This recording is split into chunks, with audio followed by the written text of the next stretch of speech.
Alright guys, let's get real here for a second. Superman. The guy who can fly faster than a speeding bullet, stronger than a rhinoceros, and so powerful that he can probably stop a tornado with just a sneeze. Yeah, that guy. The one who is supposed to be the ultimate superhero. Well, I have just got some news. He is not as super as you think. And before you start throwing tomatoes at me, hear me out. Why is Superman not so super? Well, for starters, Superman himself felt a bit like a wet noodle. I mean, he is supposed to be the strongest guy in the universe, but he looked like he was struggling to lift a feather. It was like watching a superhero that has been on a strict diet of tofu and kale. Well, what can I say? Just kidding, there's a lot for me to say. I felt like the new Superman was trying to be too much of a brooding Batman. I mean, come on, Superman is supposed to be the ultimate optimist. He's the guy who believes in truth, justice, and the American way. He's not supposed to be a moody teenager who's mad at the world. It's like they took Superman and threw him into a blender with Batman and hit puree. The result was a superhero that was half man, half brooding. I'm not saying there's anything wrong with Batman, but Superman is Superman. He's got his unique charm, and it's not supposed to be all about darkness and angst. Well, let's talk about what went short here. So, apparently, Jonathan, aka Pa Kent, Superman's dad, was like, hey, maybe you should have let those kids die on the bus. Really? Pa Kent? The guy who taught Superman everything he knows about being a good person? The guy who always put the safety of others above his own? The guy who was the embodiment of Smallville values?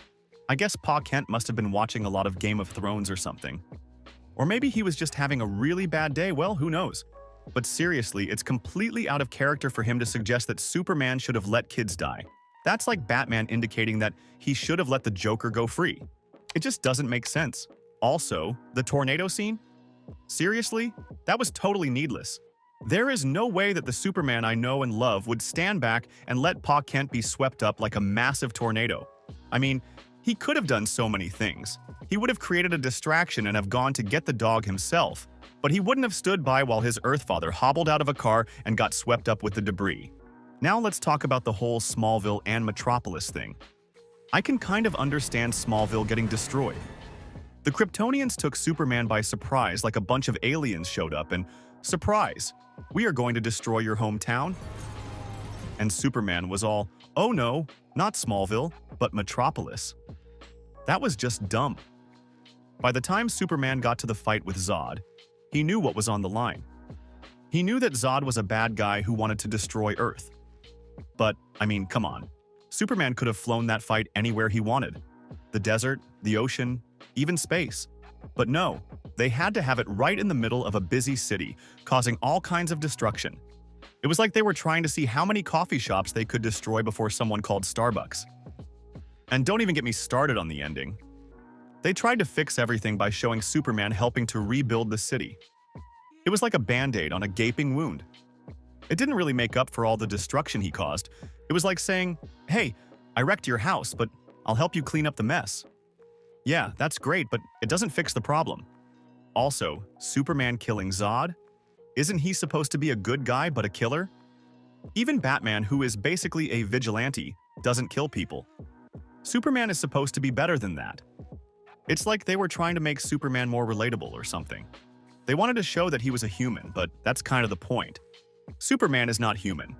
He is an extraterrestrial who has chosen to live among humans and protect them. He's supposed to be better than us.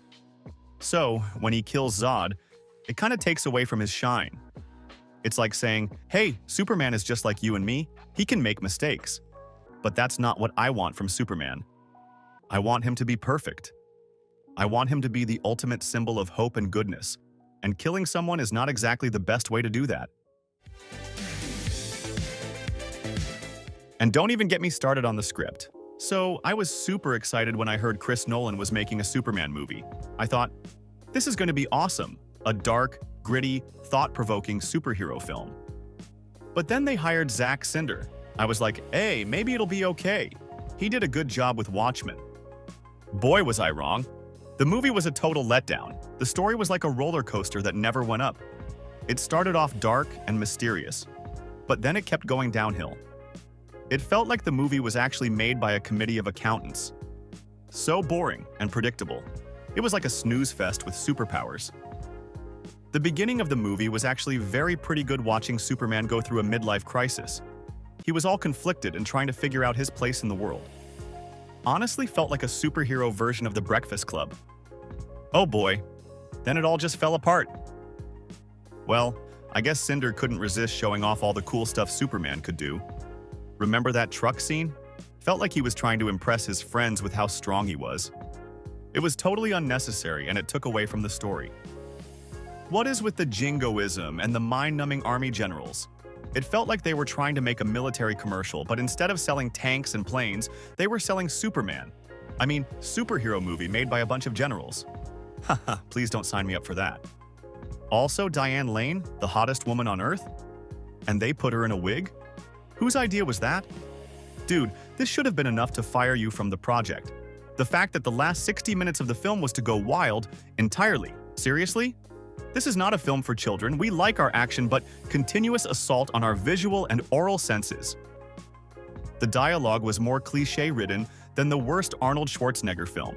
Swear I can't remember one damn line from the film. Wait, I remember one. He is kinda hot.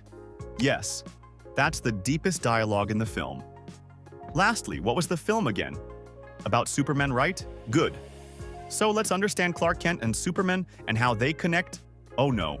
Snyder forgot to give him any personality or character because they were so focused on the explosions and the CGI, they forgot to give the characters any depth. Remember that dialogue from Kill Bill?